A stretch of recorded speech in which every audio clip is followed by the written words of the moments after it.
হয়েছে কি আমরা নীলবাগান মহল্লার এক ফ্যামিলি বিতর্কিত এক ফ্যামিলি লইয়া কিছুদিন থেকে একটা বিতর্ক চলে, যেটার উপরে আমরা নীলবাগান সমাজে একটা ব্যবস্থা লইছিলাম তারে বুঝাইবার লাগি যে এইগুলা জিনিস না করার, বিভিন্ন ধরনের ভিডিও সিডিও যেগুলা ভিডিও সমাজও কোনো ধরনের উপকার হয় না, বরঞ্চ এটাতে কোনো মানে ফায়দা না হইয়া লস হয়। এইগুলা ভিডিও দেখে হরুতার পড়াশোনা নষ্ট হয়, আউরি 60-টার ভিডিও আর কিছু অশ্লীল ভিডিও। এটার বিরুদ্ধে আমরা যখন একটা কেস করছে এই ফ্যামিলিটায়, পিটি মাম্মি একটা কেস করছে, করার বাদে আমরা পুলিশে ডাকিছে যে ভাই তোমাদের একটা স্টেটমেন্ট লাগে, আমরা পুলিশের সহযোগ করার জন্য স্টেটমেন্ট দেওয়া চাইছি। আবার বাদে এই বিতর্কিত মহিলাটায় থানার ভিতরে বইয়া ভিডিও বানাইয়া মানে মানুষের লাইভ দিছে যে আমি এরারে থানার দেখাইয়া আনছি, এখন তারারে জহরার এখন আল্লাহ এখন বিচার হইব তারার, এরবার তারা অ্যারেস্ট করে লইছে বলে একটা বুয়া প্রচার করছে, যে একটা বুয়া প্রচার করার কারণে সারা সমাজের একটা আতঙ্ক আসাও করে অ্যারেস্ট করছে নি। আমরা ফোন রিসিভ করতে করতে একদম হয়ে গেছি।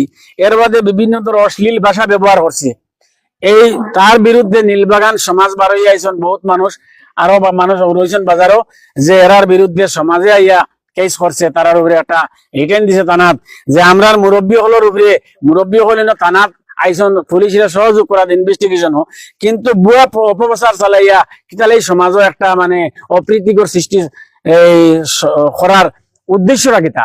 গতিকে মুরব্বীর অপমান করার কারণে মুরব্বী হইয়া এই নীলবাগান সমাজের মানুষ হইয়া আজকে থানাতে একটা কেস দিছেন। এইটাই আমরাও জানছি পুলিশে আটক করছে, আমরা শুনছি হুনামতে পুলিশে আটক করিয়া প্রায় 3-4 ঘন্টা রাখছে, বাদে কিতা বনসই দিয়া মনে হয় জানা মতে আর কি, বনসই দিয়া এইলে আর কর্তা না বলিয়া তাই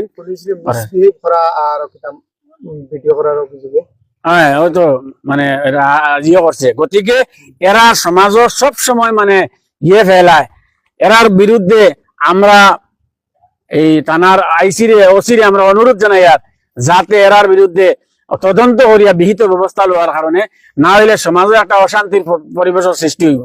আচ্ছা, আপনারা দেখবেন এফআইআর করা হয়েছে, এই সংক্রান্ত আপনারা কি করছেন? 100% কেস করছে, কোনো কথা নাই, কেস করুক, আমরা পুলিশের সহযোগ করবো। আমরা যে সিদ্ধান্ত লইছি রাইজর প্রেসারে রাইজর স্বার্থত আমরা সিদ্ধান্ত অটল আছি, আমরা কোনোদিন করে দিতে যাইতাম না ইনশাআল্লাহ। আমরা সব সময় সমাজের সামনে সমাজের বিরুদ্ধে মাতি আইছি, এখনো মাতিয়ার, ভবিষ্যতেও মাতিমু। একদম যদি আমরা রোধ চড়ানি তবু আমরা মাতিমু, কোনো ধরনের দ্বিধাবোধ নাই। কিন্তু আইনের আওতা আইনে আমরা এইটার লাগি ডাকেতে আমরা আইনের আওতা বা আমরা সম্পূর্ণ সহযোগ করবো।